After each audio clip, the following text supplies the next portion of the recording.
merupakan watak penting dalam dunia hari ini. Wanita menggalas tanggungjawab yang amat penting dalam keluarga, masyarakat, ekonomi dan negara. Peranan wanita begitu signifikan dalam era moden kini.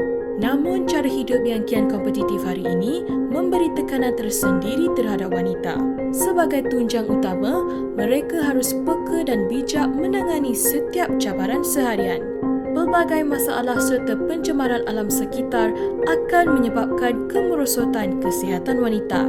Kitaran haid yang tidak teratur, ketidakseimbangan hormon, sering keresahan dan gangguan emosi terhadap wanita adalah amat membimbangkan.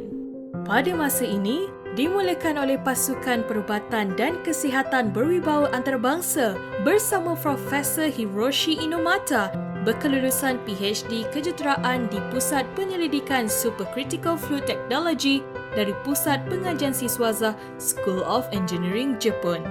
Setelah bertahun-tahun menjalani ujian klinikal melalui teknologi pengekstrakan CO2, Japan Supercritical Fluid Extraction JSFE bekerjasama dengan GMI Marketing telah menghasilkan Megami, produk yang dapat membantu dalam kesihatan wanita. Megami adalah formula unik yang dihasilkan khas untuk membantu kesihatan fizikal wanita. Ia secara komprehensif dapat menstabilkan hormon wanita dan meningkatkan sistem kesuburan wanita dengan menstabilkan kitaran haid yang menjamin kesihatan faraj wanita dan menyihatkan rahim. Ia juga dapat meningkatkan imunisasi badan wanita, mengurangkan keputihan, menghilangkan bau dan lendir faraj dan dapat mengawal penyakit ginekologi. Yang lebih penting, produk ini mampu mengaktifkan semula kolagen secara semula jadi, menganjalkan payudara dan membantu penghasilan hormon dengan seimbang. Megami juga bertindak efektif untuk kesihatan dalaman dan luaran. Wanita bagai dilahirkan semula. Megami kaya dengan pelbagai ekstrak tumbuhan semula jadi termasuk Khazanah Unggul Nasional Kacip Fatimah, Motherwurst, ekstrak biji rami, soya isoflavon, manjakani, akar kuzu campuran beri dan kaya dengan zat besi. Teknologi pengekstrakan CO2 Japan Supercritical Fluid Extract JSFE.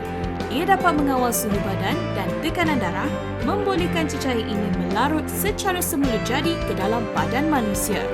Diperkaya dengan ekstrak pati tumbuhan premium dan terpilih yang memberi kesan maksima bagi kesihatan sejagat.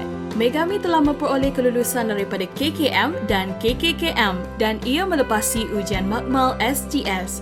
Ini membuktikan produk Megami adalah produk terbaik dalam bidang kesihatan dunia pada masa kini. Wanita dan kelembutan bak salju yang mengiurkan. Megami membangkitkan rasa kewanitaan, menghangatkan keintiman seksual pasangan dan mengekalkan romantis cinta umpama malam pertama.